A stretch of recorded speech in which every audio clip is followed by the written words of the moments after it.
नमस्कार प्यारे साथियों, मैं हूं निकेतन और आप देख रहे हैं एन के स्टडी पॉइंट @ मैं निकेतन कुमार चौधरी एन के स्टडी पॉइंट @ पर आपका बहुत बहुत स्वागत करता हूं। जैसे कि देख सकते हैं आप थंबनेल से क्लियर हो चुका है कि आज हम लोग एक्सरसाइज 3.3 के छठे वीडियो पर हैं। ठीक है प्यारे साथियों, वीडियो 6 देखिए। इसके पहले हम आपको 5 वीडियो प्रोवाइड करा चुके हैं। उस 5 वीडियो में एक्सरसाइज 3.3 के सारे प्रश्न को सॉल्व कर दिया हूं। Question number 1, 2। अब हम लोग लास्ट के 2 प्रश्न बचे हुए हैं जिसका डिस्कशन इस सेशन में करने वाले हैं। प्यारे साथियों, सेशन डिस्कशन करने से पहले तो जैसे कि हम एक मोटिवेशन लाइन डेली लेते हैं, तो चलिए एक मोटिवेशन लाइन लिया जाए और देखते हैं आज का मोटिवेशन लाइन क्या है। तो प्यारे साथियों, आज का जो मोटिवेशन लाइन है कहता है कि इंसान की वाणी एक कीमती आभूषण है।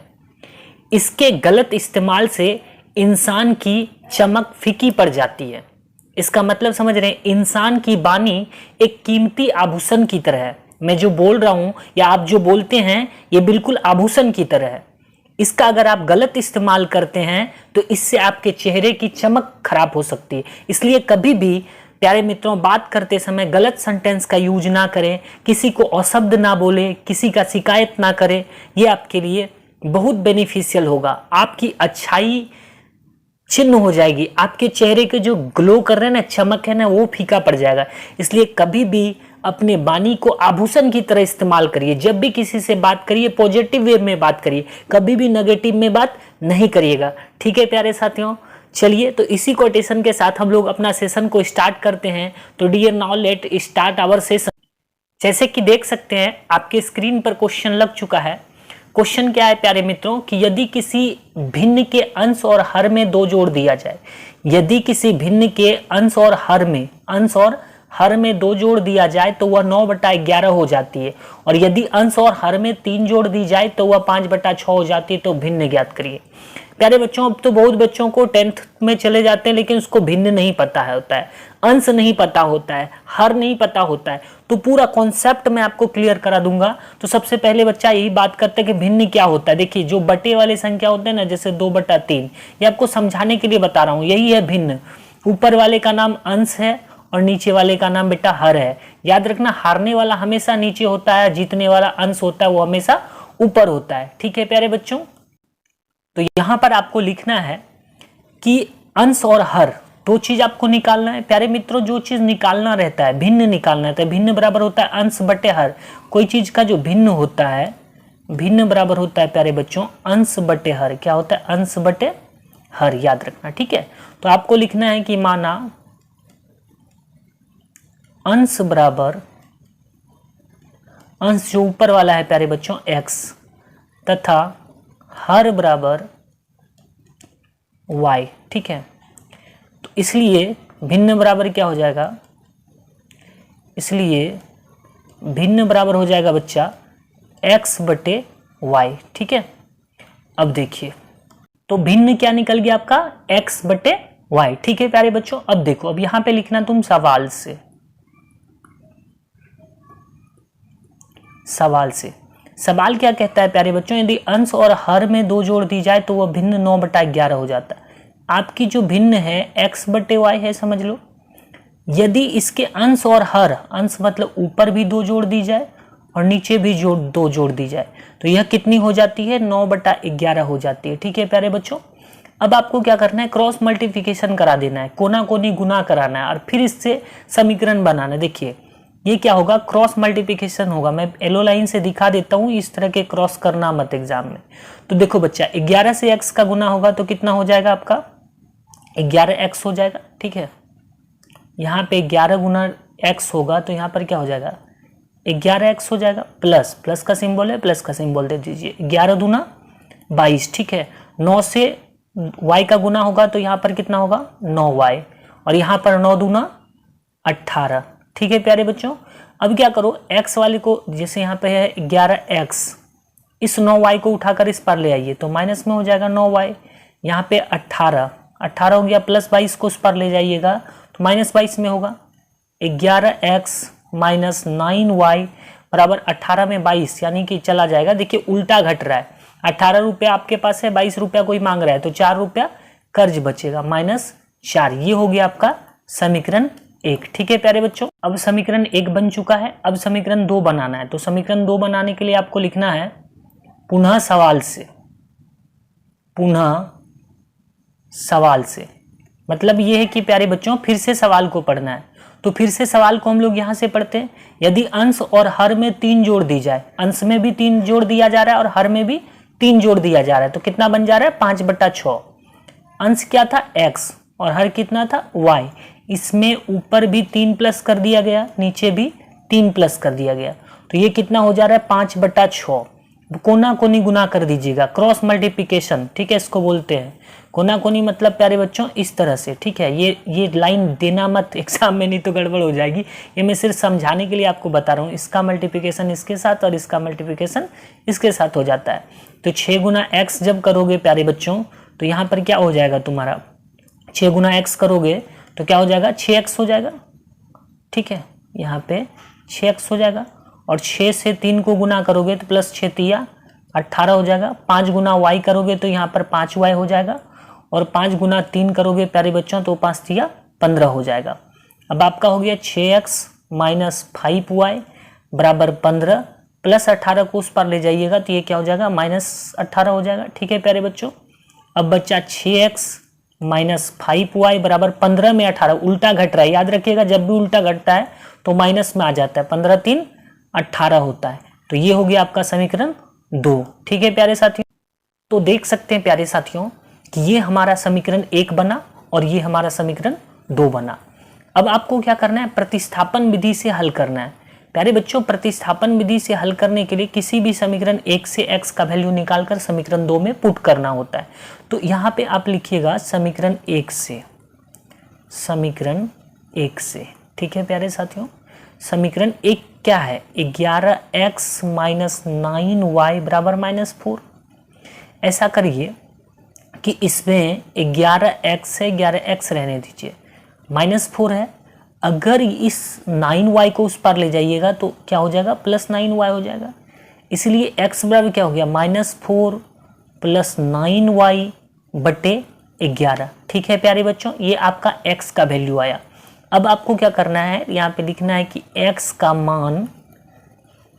मान समीकरण 2 में रखने पर, समीकरण 2 में रखने पर। ठीक है प्यारे बच्चों, आपको क्या करना है, ये जो x का वैल्यू आया इसको समीकरण 2 में पुट करना है। किसके जगह पे, x के जगह पर। ठीक है, यहाँ पर तो ये देखिए यहाँ पे जो है 6 रह जाएगा। यहाँ पर जैसे 6 है आपका तो 6 रह गया, लेकिन x की वैल्यू बदल जाएगी। x के जगह पर हमें क्या करना है, ये जो पिंक कलर में दिया, चलिए मैं पिंक कलर से लिख देता हूँ ताकि आपको समझ में आए।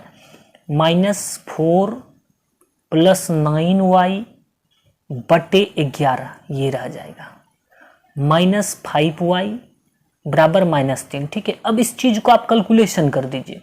कैलकुलेशन जैसे करिएगा तो यहाँ पर आ जाएगा 6 × 24 और 6 × 54। 6 को 9 से क्या हो जाएगा, गुना हो जाएगा बेटा, तो 6 × 54 हो जाएगा 54। ठीक है, और फिर ये जो 11 है आपका यहाँ पे नीचे रह जाएगा, -5y बराबर -3। थोड़ा सा कैलकुलेशन को और डीप में लेके चलिए, ये 1 है याद रखिएगा। अगर इसका एलसीएम निकालिएगा तो 11 आ जाएगा, ये जो -24 है रह जाएगा।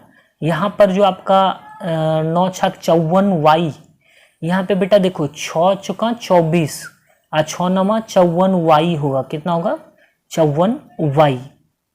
तो यहाँ पर क्या हो रहा है 54y। ठीक है, और यहाँ पर ये जो देखिए 1 है और 1 से 11 को भाग दीजिएगा तो 11 बार में जैसे भिन्न का घटाव करते हैं तो 11 × 5 = 55y। ठीक है प्यारे बच्चों, बटे -3, यहाँ नहीं कुछ है 1। अब इस सिस्टम को थोड़ा कैलकुलेट कर दीजिए। देखिए ये जो 11 और यहाँ पे देखिए ये भी y है, ये भी y है। पहले ये जो 24 है आपका, ये तो 24 यहाँ पर रह जाएगा -24, और यहाँ पर +55y कर्ज लिए हो आप और यहाँ पर 54y कमाए हो, तो क्या बचेगा आपके पास बेटा -y बचेगा ब्रैकेट में। यहाँ पे आप डायरेक्ट लिख सकते हो -y। ठीक है, चलिए थोड़ा अच्छा से आपको समझा देता हूँ। यहाँ पे आप डायरेक्ट लिखना माइनस वाई, क्या बचेगा आपके पास माइनस वाई, -24 और माइनस वाई बटे 11 और यहाँ पर क्या बचेगा -3/1। ओके प्यारे साथियों, ठीक है। तो यहाँ पर अगर बेटा कैलकुलेशन करिएगा इसको तो देखिए ये 1 से गुना हो जाएगा और ये 11 से गुना होगा। 11 ये 1 से गुना करिएगा तो -24 माइनस वाई बराबर 11 तिया 33 -33। ठीक है, तो माइनस वाई बराबर देखिए यहाँ पर कितना है -33, -24 को उस पार ले जाइएगा तो +24 हो जाएगा। अब यहाँ पे माइनस वाई बराबर 33 रुपये आप कर्ज लिए और 24 रुपये आपने कमाया तो आपके पास कितना बचेगा, कर्ज ही बचेगा ज़्यादा। तो 24 34 3 33 यानी कि 9 रुपया कर्ज बचेगा। ओके बेटा, अब देखो अब क्या है कि तुम्हारे पास इस साइड भी माइनस है, इस साइड भी माइनस है, कट गया तो y बराबर कितना आया बच्चा 9 आया। अब आपको क्या करना है, x का वैल्यू को निकालना है। तो x का वैल्यू को निकालने के लिए क्या करिएगा आप, समीकरण 1 या 2 में इस मान को रख दीजिए। चलिए सपोज दैट मैं समीकरण 2 में रख देता हूं। यहां पर लिखिएगा समीकरण 2 में y के मान को रखने पर, y के मान को क्या करने पर बेटा, रखने पर, ठीक है, रखने पर, ठीक है। तो समीकरण 2 क्या है बेटा, 6x - 5y बराबर -3, ये समीकरण 2। अब इस y के वैल्यू को पुट कर देना है तो x का वैल्यू ऑटोमेटिक निकल जाएगा। यहाँ पर 6 है, x है, -5 × y बराबर कितना आ रहा है 9 आ रहा है, 9 रख दीजिए बराबर -3, 6x - 9 × 45 बराबर -3। अब देखिए 6x बराबर यहाँ पर -3 है, इस 45 को उस पर ले जाइएगा तो क्या हो जाएगा +45 हो जाएगा। ठीक है, अब थोड़ा सा कैलकुलेशन कर लीजिए, 3 रुपया कर्जा और 45 रुपया कमाइएगा तो आपके पास 42 रुपया बचेगा। इसलिए 6x बराबर हो गया 42। तो सिर्फ अगर x का वैल्यू निकालना रहे तो 42/6, 6 से 42 को भाग दीजिएगा तो कितना आ रहा है 7 आ रहा है। तो बाबू तुमको क्या निकल गया, देखो x का वैल्यू निकल गया 7 और y का वैल्यू निकल गया कितना 9। तो इसलिए लिखिएगा कि भिन्न बराबर, इसलिए भिन्न बराबर, भिन्न आपने क्या माना है x/y, x/y, x का वैल्यू कितना आ रहा है 7 आ रहा है तो यहाँ पर 7 लिख दीजिए और y बराबर कितना आ रहा है 9 आ रहा है तो 9 लिख दीजिए, 7/9 विल बी योर आंसर। ठीक है प्यारे साथियों, अब हम आ चुके हैं क्वेश्चन नंबर 6 पर। ठीक है बाबू, क्वेश्चन नंबर 6 क्या कहता है कि 5 वर्ष बाद जेकब की आयु उसके पुत्र के आयु से 3 गुनी हो जाएगी। 5 वर्ष बाद जेकब की आयु उसके पुत्र की आयु से 3 गुनी हो जाएगी। 5 वर्ष पूर्व जेकब की आयु उसके पुत्र की आयु से 7 गुनी थी, तो उनकी वर्तमान आयु ज्ञात करिए। 2 आदमी है, एक जेकब है और एक इसका बेटा है, दोनों का क्या करना है आपको उम्र ज्ञात करना है। ठीक है प्यारे बच्चों, तो आप यहां पर लिखिएगा कि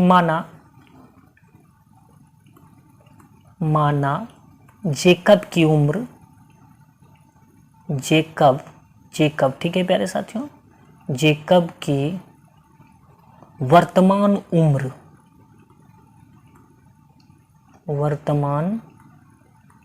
उम्र बराबर x वर्ष। हम मान लेते हैं प्यारे साथियों कि जेकब जो लड़का है उसका वर्तमान उम्र कितना है x वर्ष है, तथा जेकब के पुत्र की वर्तमान उम्र बराबर y वर्ष। ओके डियर, मान लेते हैं कि जेकब x साल का है और उसका बेटा y साल का है। कितना साल का है y साल का। जेकब मान के चलो मैं जेकब हूं और मेरा बेटा y है। ठीक है, तो सवाल क्या कहता है प्यारे साथियों, सवाल कह रहा है कि जब 5 वर्ष बाद जेकब की आयु उसके पुत्र की आयु से 3 गुनी हो जाएगी। अब ये देखिए, ये रहा जेकब और ये रहा उसका पुत्र। 5 वर्ष बाद जेकब की आयु उसके पुत्र के आयु से 3 गुनी हो जाएगी।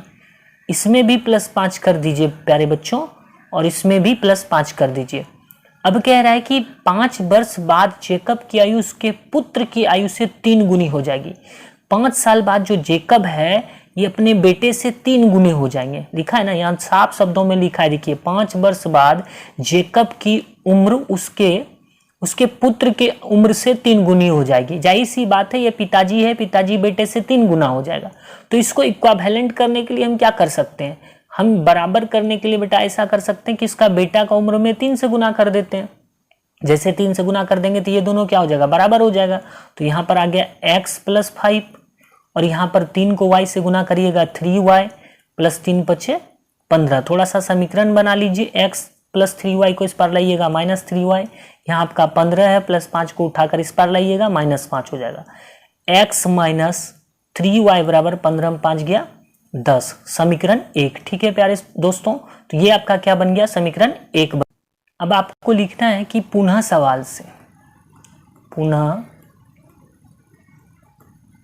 सवाल से मतलब ये है बाबू कि फिर से सवाल को पढ़िए। जब आप फिर से सवाल को पढ़िएगा तो आपको पता चलेगा कि क्या कह रहा है। फिर से जब हम सवाल को पढ़ते हैं तो यहाँ पर लिखा है कि 5 वर्ष बाद जैकब, ये वाला हो गया यहाँ तक।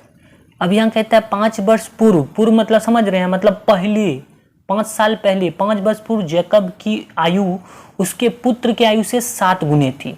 ये जैकब और ये इसका बेटा 5 वर्ष पूर्व, इसमें भी 5 माइनस कर दिए, इसमें भी 5 माइनस कर दिए। आज से वर्तमान उम्र से 5 साल पहले जैकब जो था अपने पुत्र की आयु से 7 गुना था, ये 7 गुना था। तो इसको बराबर करने के लिए क्या करना पड़ेगा, इसको 7 से गुना कर देंगे तो बराबर हो जाएगा।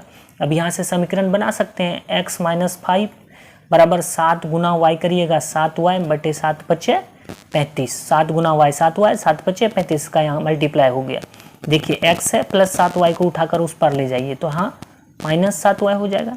आपका यहाँ पे बच रहा है -35, -5 को इस पर लाइएगा उठा के तो +5 हो जाएगा। यानी कि x - 7y = 35 में 5 गया, कितना बचेगा, -30। ये हो गया आपका समीकरण 2।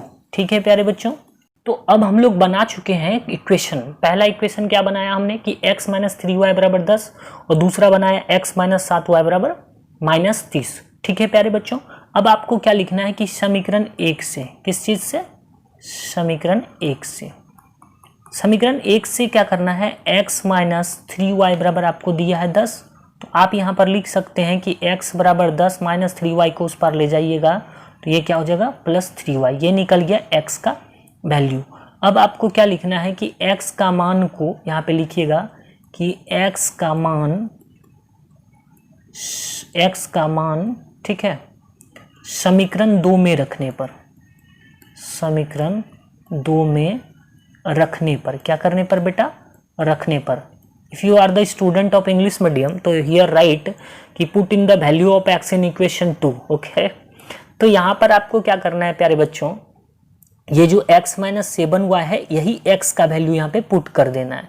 तो देखिए x के जगह पर क्या पुट करना है हमको, x का मान हमको यहाँ दिया है 10 + 3y, तो यहाँ पर हम लिखेंगे 10 + 3y। ये किसका वैल्यू है, ये x का। बाकी जो ये -7y था, ये -7y तो हो जाएगा। यहाँ पर क्या है, -30। ठीक है, अब थोड़ा कैलकुलेशन कर लीजिए। 10, अब देखिए 3 रुपया कमाए और 7 रुपया कर्जा लिए तो आपके पास कितना बचेगा, 4 रुपया कर्जा बचेगा। -4y = -30। ठीक है प्यारे बच्चों, -4y = -30 है। अब इस 10 को उठाकर इस पर ले जाइएगा तो क्या हो जाएगा, -10 हो जाएगा। -4y = 10 रुपया कर्जा और 30 रुपया कर्जा, तो कितना हो गया, 40 रुपया कर्जा हो गया। अब इधर भी माइनस इधर भी माइनस, खल्लास, इसलिए y बराबर क्या हो गया, 40/4, तो 4 × 40 10। y बराबर कितना निकला बेटा, 10 निकल रहा है। ठीक है, अब देखिए प्यारे साथियों, y बराबर कितना निकल चुका है, 10। अब इस y के वैल्यू को समीकरण 1 में रख देना है। क्या करना है, रख देना है। लिखिएगा यहाँ पर y का मान समीकरण 1 में रखने पर, क्या करने पर, रखने पर,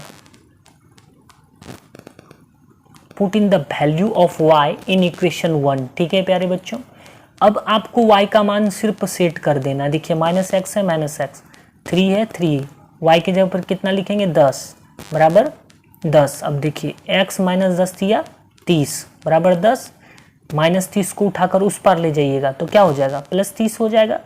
तो x बराबर क्या हो गया बच्चा, 30 × 10 = 40, कितना आ गया, 40 वर्ष। अब देखिए जैकब की आयु क्या माने थे, x, तो 40 वर्ष हो गया। उसका बेटा कितना हो गया, y साल का, y बराबर 10, इसलिए लिखिएगा जैकब की वर्तमान आयु, जैकब की वर्तमान आयु x वर्ष अर्थात 40 वर्ष, ठीक है, तथा जेकब के पुत्र की वर्तमान आयु बराबर y वर्ष, यानी कि y का वैल्यू कितना निकाले हैं बच्चा 10, तो 10 वर्ष आंसर। ठीक है प्यारे बच्चों, उम्मीद है आपको मेरा वीडियो बहुत अच्छा लगा होगा। मैंने बहुत मेहनत करके आपके लिए स्पेशली इस तरह का वीडियो बनाता हूँ। प्यारे बच्चों, आप वीडियो तो देखते हैं लेकिन लाइक नहीं करते, मेरे लिए एक लाइक जरूर करें। सेशन अगर अच्छा लगा होगा तो शेयर भी कर देना, कमेंट भी करना, सुझाव भी देना कि सर ऐसे नहीं इस तरीके से बताएं तो अच्छा हो, या अच्छा लगे तो उसमें लिख देना थोड़ा ब्यूटीफुल, तो वो मेरे को मोटिवेशन प्रदान करेगा, और मोटिवेशन आएगी तो वीडियो का अंगार लगा देंगे। तो प्यारे बच्चों, इसी तरह से मेहनत करते रहो। आज का सेशन में इतना ही, तब तक के लिए धन्यवाद। Take care and bye bye.